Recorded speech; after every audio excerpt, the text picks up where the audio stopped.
Marcus set his coffee down and said it like he was reading me a weather report. I think you should quit the Meridian job. Mom needs someone full-time now, and it makes more sense for you to be home. I actually laughed at first, because for 1 second I thought it was a joke. Then I looked at his face, calm, already decided, already moved past the part where this was supposed to be a conversation, and I understood he meant it completely. Marcus, I make $120,000 a year, I said. You want me to give that up to manage your mother's pill schedule.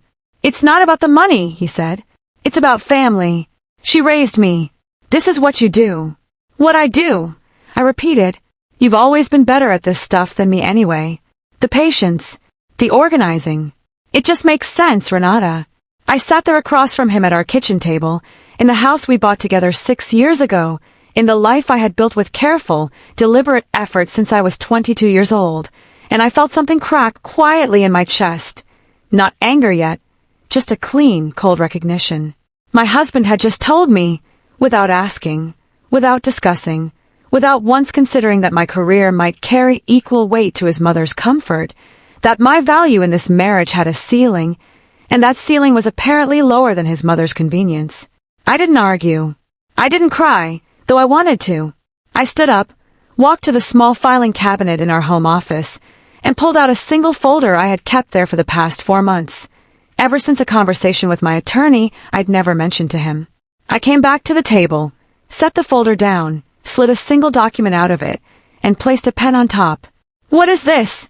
Marcus asked, and for the first time that morning, I heard something uncertain enter his voice. Sign it, I said. Page 4 where it's tabbed. He opened the folder. I watched his eyes move down the page, watched the exact moment he understood what he was looking at, watched the color leave his face the way it does when a man realizes the ground he thought was solid has been quietly hollowed out beneath him for months. It wasn't divorce papers. Not yet. It was something else entirely, something he never once imagined I'd already prepared, sitting patiently in a folder in our own house, waiting for a moment exactly like this one. I'm Renata Cole. I'm 38 years old. I live in a suburb outside Minneapolis, Minnesota, and I've spent the last 11 years building a career in supply chain operations that took me from an entry-level coordinator role to director of logistics at Meridian Freight Systems, a job that pays $120,000 a year and that I earned through 11 years of late nights, missed vacations, and a level of professional respect I never once assumed would be treated as disposable inside my own marriage. Marcus and I had been married for 9 years. He worked as a regional sales manager for a building materials company, made a comfortable but noticeably smaller salary than mine, and had, for most of our marriage, described my career to friends and family with a specific kind of pride that I now understood had always come with quiet conditions attached. Pride, as long as it never actually inconvenienced him. His mother, Judith, was 69, recently diagnosed with early-stage Parkinson's, living alone in a house 40 minutes away since Marcus's father passed 3 years earlier.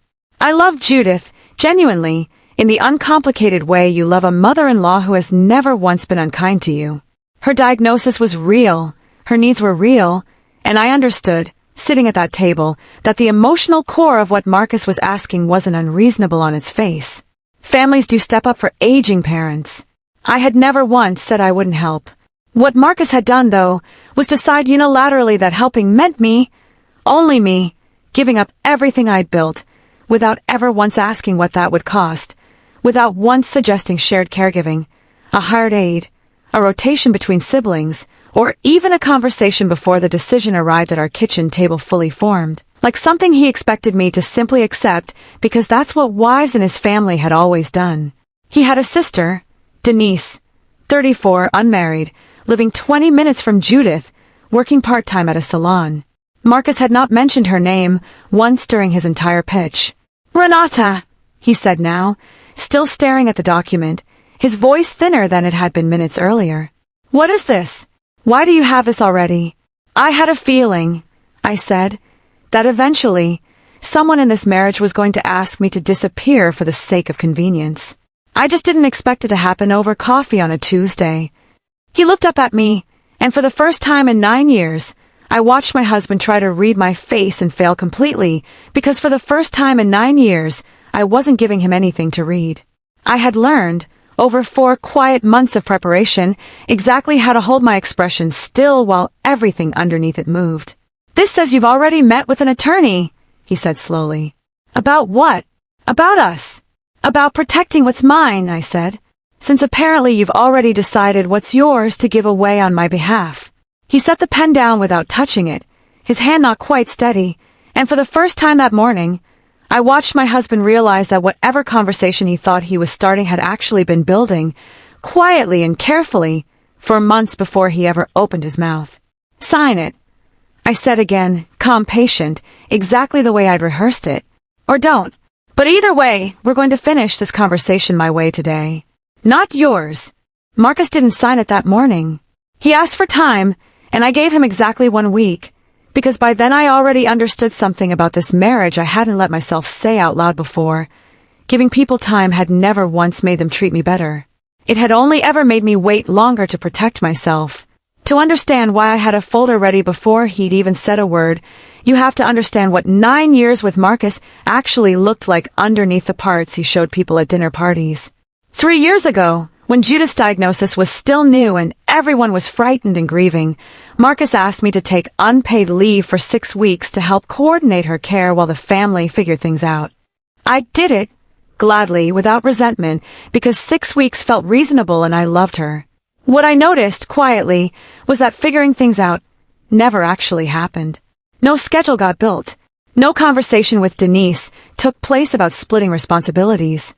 I simply became the default. And once I went back to work, Marcus started calling me during meetings whenever something came up with his mother, as if my job existed in a category slightly beneath whatever he needed in that moment. The second incident came 18 months ago, at a family dinner, when Judith mentioned, gently, that she worried about becoming a burden. Marcus's response, without missing a beat, was, "Don't worry, Mom. Renata will always make sure you're taken care of." Not we. Not I, Renata. I remember sitting there, smiling the way you smile when correcting the record would create a scene nobody wanted, and letting it pass. I let a lot of things pass, for reasons that felt like love at the time. Marcus wasn't cruel day to day. He was easy, comfortable, familiar, and for years that comfort felt like enough of a foundation to build a life on. But comfort, I was starting to understand, isn't the same thing as respect, and somewhere in those small, unchallenged moments, Marcus had quietly built an entire framework in which my career was real, valuable, even something to boast about socially, but never actually equal to whatever his family needed from me. 4 months before that kitchen table conversation, I overheard something I wasn't supposed to hear.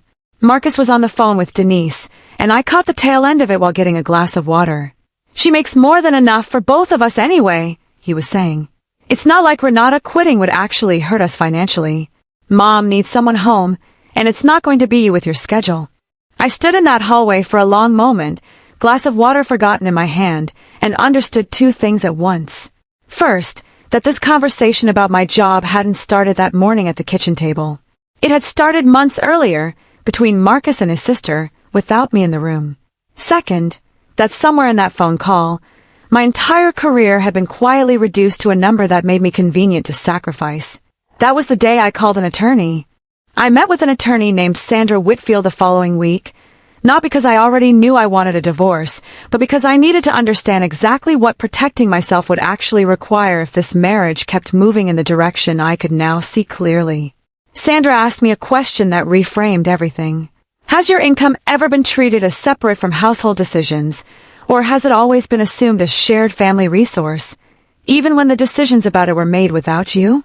I sat with that question longer than I expected to, because once I started looking honestly, I realized Marcus had never once, in 9 years, asked me what I wanted my career to become. He asked about my promotions after they happened. He celebrated my raises at dinner parties. But every single conversation about the future, buying the house, having children we ultimately decided against together, whether I'd take the director role 2 years ago that required more travel, had been framed by Marcus as something he needed to approve of, not something we discussed as equals. I remember the director promotions specifically. Marcus had gone quiet for 3 days after I told him, then finally said, "I just worry this is going to change things between us," which I'd taken at the time as vulnerability. I understood now it had been something closer to a warning. The pattern, once I let myself see it whole, wasn't really about Judith at all. Judith was simply the first situation serious enough and sympathetic enough that Marcus felt confident asking for the sacrifice outright instead of managing it quietly through guilt and small erosions the way he had for years. He believed, correctly as it turned out, that framing it around his sick mother would make refusal look cruel. He believed I would fold the way I always had. What he didn't know was that Sandra had already walked me through something specific about our finances that changed the entire calculation.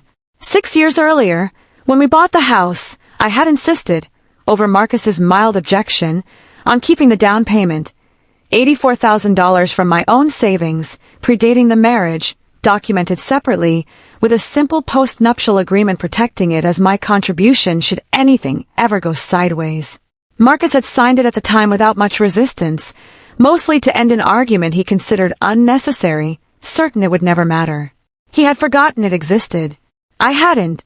Marcus came back a week later, not with an apology, but with a counter-argument. Denise says you're overreacting. This is what family does. Denise lives 20 minutes from your mother and works part-time, I said. Family means you ask everyone, not just decide for the person who earns the most. He pushed harder. You'd still have my income. We wouldn't struggle.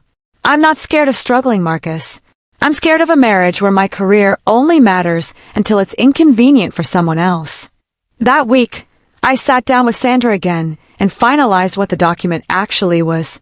A formal reaffirmation of our post-nuptial agreement, updated to explicitly protect my income, my retirement accounts, and my equity in the house, plus a clear written clause stating that no major financial or career decision, including caregiving arrangements, could be made unilaterally by either spouse. I wasn't asking Marcus to sign a divorce. I was asking him to sign proof that our marriage was actually a partnership on paper, since apparently it hadn't been treated like one in practice. He didn't sign it that week either. Instead, Judith called me directly, gently, clearly coached. Renata, honey, I never asked Marcus to make you quit. I don't want to be the reason your marriage falls apart. That call told me everything. Marcus had let his mother carry the guilt for a decision he'd made entirely on his own. I told Judith the truth, kindly. You're not the reason, Judith. Marcus deciding for me, without asking, is the reason. I love you. I was never going to let you go without care. I just wasn't going to let my career disappear to provide it alone. 2 days later, Denise called me unexpectedly. Look, I probably shouldn't say this, but Marcus told Mom you'd already agreed to quit before he even brought it up to you. He said it like it was settled. I sat with that for a long moment. Marcus hadn't just decided unilaterally. He told his family the decision was already made before he'd ever spoken to me. The kitchen table conversation hadn't been a request. It had been a formality, staged for an outcome he already believed was guaranteed. That was the piece that finally moved me past hurt into clarity. I called a home care agency that afternoon, got pricing for a part-time aide for Judith, 4 hours a day, 5 days a week, well within what our combined income could comfortably support without either of us sacrificing our careers. I brought the printout to Marcus that night, alongside the post-nuptial document, still unsigned. This costs less than 1 month of my old salary, I said. You never once looked for another option. You just assumed I'd be the option. Marcus signed the post-nuptial reaffirmation 3 days later, quietly, without ceremony, the closest thing to an apology he was capable of giving. We hired the aide for Judith within 2 weeks. I kept my job. I kept my title. I kept the career I'd spent 11 years building. The marriage didn't end, but it changed. We went to counseling for 5 months, and I learned Marcus genuinely hadn't understood, until that folder hit the table, that family means sacrifice had only ever meant my sacrifice in his mind. He's better now about asking instead of deciding, though I still watch for it, the way you watch a scar for signs it might reopen. Judith is doing well. The aide, a warm woman named Colleen, has become someone Judith genuinely looks forward to seeing. I visit on Sundays, by choice now, not obligation. I still have that folder. I keep it in the same filing cabinet, empty now except for the post-nuptial copy, a reminder that protecting yourself doesn't require destroying what you're protecting. If someone you love decided your worth had a ceiling, would you argue with them? Or would you quietly build the proof that changes the conversation entirely? Tell me what you would have done in the comments.